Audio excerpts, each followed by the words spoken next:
খুব খারাপ লাগার মতো একটা ছবি, কিন্তু বহিরঙ্গের খারাপ লাগা নয়, আমি ভাবছি মানুষটির নিজের খারাপ লাগার ব্যাপারটা। ছবিটি চিনতে পারছেন? ঠিক ধরেছেন, অলকা ইয়াগনিক। কলকাতায় জন্ম এবং বেড়ে ওঠা মানুষটি গানের জগতের কিংবদন্তি বলা যায়। লতা, আশা, কবিতা, সাধনা, অনুরাধার মতো দিকপালদের সঙ্গে পাল্লা দিয়ে নিজের ঘরানা তৈরি এবং প্রতিষ্ঠা করার মতো কাজ যিনি সাফল্যের সঙ্গে করতে পেরেছিলেন।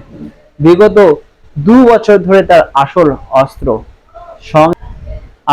অস্ত্র সঙ্গে নেই, শ্রবণ শক্তি, যা দিয়ে দুরূহ সুর, স্বর এবং সঙ্গীত পরিচালকদের চাহিদা তিনি মগজস্থ করেছিলেন। আজ সে পথে যেন কেউ লোহার গেট বসিয়ে তালা মেরে দিয়েছে। ধীরে ধীরে তার কথা বলার পরিসরও শূন্যতা এসে যাচ্ছে। গুনগুন করে গান গেয়ে মন ভালো করার উপায় তার নেই, কারণ সেন্সরি নিউরনের বিরল জাতের গোলমাল। এখনো অবধি চিকিৎসায় সেরকম সাড়া নেই। একজন আপাতমস্তক শব্দজগতের মানুষ মাত্র 60 বছর বয়সে সম্পূর্ণ কর্মক্ষম অবস্থায় থেকেও নীরব হয়ে গেলেন। সারা জীবনের সঞ্চয় নিজের হাজার হাজার গান আজ আর শোনার জায়গায় তিনি নেই। এই যন্ত্রণার কি নাম দেওয়া যায়? নিজের সঙ্গে কি ভয়ঙ্কর লড়াই এবং আপোষ করে প্রতি মুহূর্তে বেঁচে থাকতে হচ্ছে তাকে, ভাবতেই গায়ে কাঁটা দিয়ে ওঠে।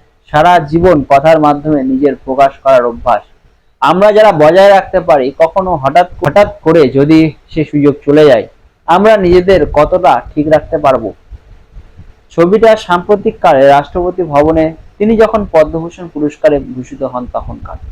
অনেকের প্রশ্ন, হুইল চেয়ার নিয়ে যার শ্রবণ শক্তি হঠাৎ চলে যায়, তার ভারসাম্য বজায় রেখে চলাফেরা করা খুব মুশকিল। এমন নয় তিনি হাঁটতে পারেন না, কিন্তু ব্যালেন্সিং ফ্যাক্টর খুব দুর্বল হয়ে যায় বলে আছে সাবধানতা। জানি না উনি চিকিৎসায় সাড়া দেবেন কিনা। চাইবো উনি দ্রুত সুস্থ হয়ে কাজে ফিরুক। সেটা আমাদের ভালো লাগার চেয়েও তার ভালো থাকার জন্য অনেক বেশি জরুরি।